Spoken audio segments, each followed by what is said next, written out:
Hello बच्चों, नमस्कार। मैं हूं नारायण पटेल, आपके अपने चैनल पर। आज हम बात करेंगे सेट पेपर जो होता है उसमें साइंस के बहुत अच्छे अच्छे प्रश्न आते हैं। इसके पहले में भी मैंने 15 वर्ष में जो प्रश्न पूछे गए थे वो लेकर के आया था। उस पर कुछ प्रश्न बचे हुए हैं जो कि आपके अभ्यास के लिए बहुत आवश्यक है। तो आइए फटाफट शुरू कर लेते हैं। कहने के लिए 10 प्रश्न है, लेकिन आप इसकी पूरी व्याख्या देखेंगे तो आपको इसमें 40 प्रश्न मिलेंगे। तो आइए फटाफट शुरू कर लेते हैं। देखिए, सबसे पहला प्रश्न है, पानी का घनत्व अधिकतम एवं आयतन न्यूनतम होता है किस डिग्री सेंटीग्रेड पर। तो पानी का असामान्य व्यवहार है जिसमें पानी का जो आयतन आपका न्यूनतम होगा और उसका घनत्व जो है वो अधिकतम होगा। तो वो जो टेम्परेचर है वो है 4 डिग्री सेंटीग्रेड। यानी ये भी आ सकता है पानी का असामान्य व्यवहार किस ताप पर होता, तो आप लिखेंगे 4 डिग्री सेंटीग्रेड। चूंकि आप जानते होंगे जो घनत्व होता है, घनत्व बराबर होता है बच्चों बच्चों द्रव्यमान बटे आयतन। ठीक है, तो इसका मतलब हुआ कि जब आयतन आपका न्यूनतम होगा तो घनत्व तो बढ़ेगा। और ये किस पर संभव है? 4 डिग्री सेंटीग्रेड पर जो घनत्व होता है इसका मात्रक की बात करोगे तो घनत्व का मात्रक होता है, द्रव्यमान का मतलब हो गया किलोग्राम, और इधर किलोग्राम प्रति, और उधर आपका था आयतन, आयतन का होता है मीटर क्यूब। तो इसका जो मात्रक होता है वो आपको याद रखना है। चलिए बढ़ता हूं मैं अगले प्रश्न पर। अच्छा चलिए और इसमें देख लेते हैं। जो 0 डिग्री सेंटीग्रेड है ये पानी का जो है ये हिमांक टेम्परेचर है, और जो 100 डिग्री है ये बच्चों पानी का क्वथनांक का टेम्परेचर है। तो ये भी आपको याद रखना है। बढ़ता हूं मैं अगले प्रश्न पर। अगला प्रश्न है, कुएं से पानी निकालने में किस सरल मशीन का प्रयोग किया जाता है। पहले कुएं हुआ करते थे तो कुएं से पानी निकालने के लिए घिरनी लगी रहती थी जिसके ऊपर से जो कम बल लगाकर अधिक कार्य किया जा सकता था। तो इसके लिए यहाँ पर आप सभी बच्चों को पता होगा घिरनी, यानी ऑप्शन सी वाला आपका सही हो जाएगा। चलिए हम बढ़ते हैं अगले प्रश्न पर। अगला हमारा प्रश्न है, पेशीय बल प्रयुक्त होता है। पेशीय बल आप समझ रहे होंगे पेशीय बल क्या होता है। तो जो आपका पेशीय बल रहता है वो जो हम अपनी मांसपेशियों के द्वारा लगाते हैं, तो मोटर कार में तो होता नहीं, मोटरसाइकिल में भी नहीं होता। जब हम मोटरसाइकिल चलाते हैं तो अपने पैरों से पेशी बल का प्रयोग करते हैं। भले ही ऑप्शन यहाँ पर बी छप गया हो, इसको सी कर लीजिएगा और इसको बी। तो यहाँ जो और ट्रैक्टर में भी नहीं, तो पेशी बल किसमें कार्य करता है?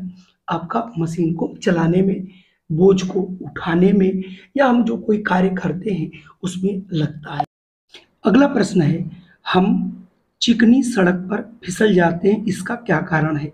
गुरुत्वाकर्षण बल लगता है, घर्षण की कमी होती है, या अपेक्षित वेग होता है, या फिर घर्षण की अधिकता होती है। तो आपको मैं बता दूं कि जो दो सतह के संपर्क तलों के बीच जो सापेक्षिक गति होती है, इस गति का जो विरोध करता है वही होता है घर्षण बल। अब यहाँ पर आपसे पूछ ये रहा है कि उसमें चिकनी, तो इसका मतलब वहाँ पर घर्षण की कमी हो जाएगी। जब घर्षण की कमी होती है तो वहाँ पर आपको फिसलन होगी, और इसीलिए हम बर्फ पर या चिकनी फर्श पर चलना हमारे लिए कठिन कार्य होता है। तो यहाँ पर आ जाएगा घर्षण की कमी। ये देखिए ऑप्शन आपको दिख रहा होगा, भले ही उसमें ऑप्शन आप मत देखिए, केवल आप समझ लीजिए ये ऑप्शन आपका बी वाला सही होगा।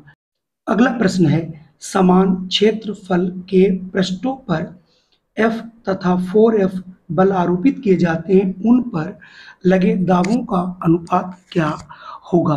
तो आप जानते होंगे कि दाब का जो फार्मूला होता है बच्चों वो होता है P equal to F upon A। अब आप देखिए एक पर अगर क्षेत्रफल बराबर है तो पहले पर हम मान लेते हैं दाब लगेगा P1, दूसरे पर लगेगा P2, तो ये हो जाएगा P, और ये हो जाएगा बल F1 अपान A, और इस पे हो जाएगा F2 अपान A। चूंकि ये दोनों में बराबर है तो P1 अपान P2 आप करोगे तो ये आ जाएगा F1 upon A upon F2 upon A। तो ये हो जाएगा A आपका कट जाएगा F1 अपान F2। तो चूंकि यहाँ पर F1 की वैल्यू F है और F2 की वैल्यू 4F है, दोनों से F कट जाएगा, ये 1/4 है जिसे हम 1:4 लिख सकते हैं। तो यहाँ से ऑप्शन आपका बच्चों सी वाला बिल्कुल सही होगा। आपके ये प्रश्न जरूर समझ में आ गया होगा। चलिए हम बढ़ते हैं अगले प्रश्न पर अगला प्रश्न आपके सामने है, यदि वायु की आर्द्रता बढ़ती है तो वायुमंडलीय जो दाब होगा वो क्या होगा? तो जब वायुमंडलीय जब आर्द्रता बढ़ेगी तो स्वाभाविक रूप से वायुमंडलीय दाब बढ़ता ही है, कभी कम नहीं होगा। तो यहाँ से ऑप्शन आपका बी वाला हो जाएगा, जो कि आपको बताने की जरूरत नहीं, इसके पहले मैं बता भी चुका हूँ।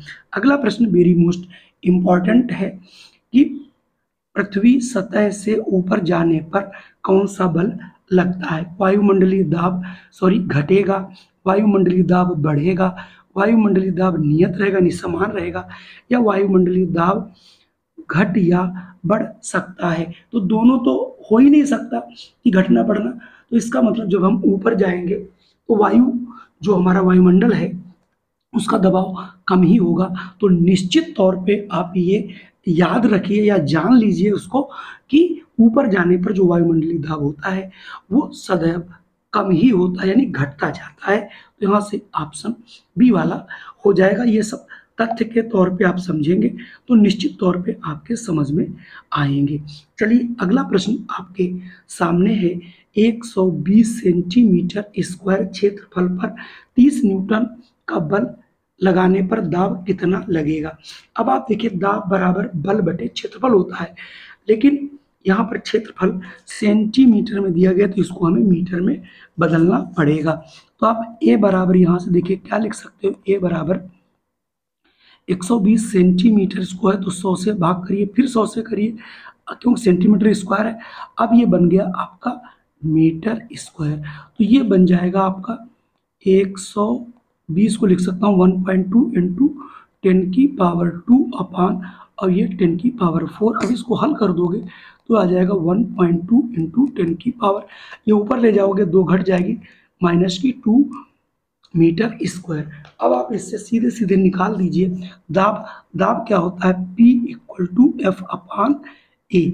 तो F आपने यहाँ पर आपका दिया गया 30, तो हो जाएगा 30 बटे 1.2 इंटू 10⁻²। तो एक डेसिमल हटाओगे, 0 बढ़ाओगे, दोनों से काटोगे 25 आएगा, तो ये हो जाएगा 25 इंटू 10⁻, ऊपर चली जाएगी 2, या इसको लिख सकते हो 2.5 इंटू 10⁻3। तो यहाँ पर आपका जो आंसर होगा वो होगा 2.5 इंटू 10⁻3 न्यूटन मीटर। ये माइनस लग गया, माइनस नहीं होगा बच्चों, ये प्लस ही होगा, न्यूटन मीटर स्क्वायर। तो चूंकि ये दाब था तो दाब का चूंकि मात्रक भी आपको याद रखना है, दाब का मात्रक न्यूटन पर मीटर स्क्वायर, या फिर इसके दूसरे भी मात्रक होते हैं वो भी आपको याद रखने हैं। क्योंकि अब अगर ये सेंटीमीटर और न्यूटन था तो न्यूटन को आप किस सिस्टम में आप इसको मापते हैं, ये चीज़ भी आपको याद रखनी पड़ेगी। चलिए अब हम बढ़ते हैं अगले प्रश्न पर। अगला प्रश्न हमारे सामने है, बल का CGS मात्रक क्या है? तो बल का यहाँ पर आपको CGS मात्रक बताना है। CGS का मतलब आप लोग जरूर समझ गए होंगे। C का मतलब हो गया सेंटीमीटर, G का मतलब हो गया ग्राम, और S का मतलब सेकेंड। तो जो बल का मात्रक होता है वो बच्चों होता है डाइन। वैसे इसका मात्रक न्यूटन होता है। कैसे होता है? न्यूटन होता है। तो आप इसको याद रखेंगे कि डाइन कब है, जब CGS सिस्टम में होगा तो इसका डाइन आएगा। और पास्कल आप समझ रहे होंगे किसका मात्रक होता है। पास्कल जो है ये दाब का बच्चों मात्रक होता है। जो जूल है बच्चों ये कार्य का मात्रक होता है।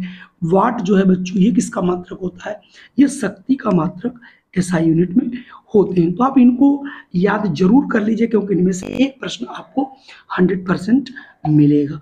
अगला प्रश्न है, सरौता उत्तोलक है। तो सरौता चूंकि उत्तोलक, किस प्रकार का उत्तोलक, 3 प्रकार के होते हैं। ये आप बताऊंगा तो थोड़ा सा टाइम लगेगा, डिटेल से पढ़ लीजिएगा, प्रथम प्रकार, द्वितीय और तृतीय। तो जो सरौता है अपनी प्रकृति के अनुसार ये द्वितीय प्रकार का उत्तोलक रहेगा। उत्तोलक क्या है? वे सरल मशीन जो कम बल लगा करके अधिक से अधिक कार्य कर सकते हैं, उन्हें आप सरल मशीन कहते हैं। तो उत्तोलक भी सरल मशीन है। कुल मिला के आज के ये 10 प्रश्न थे, संभवतः आपको पसंद आए होंगे। अगर ये पसंद आए हों तो वीडियो को लाइक कर दीजिएगा। जय हिंद, वंदे मातरम, फिर मिलता हूँ एक नई वीडियो में।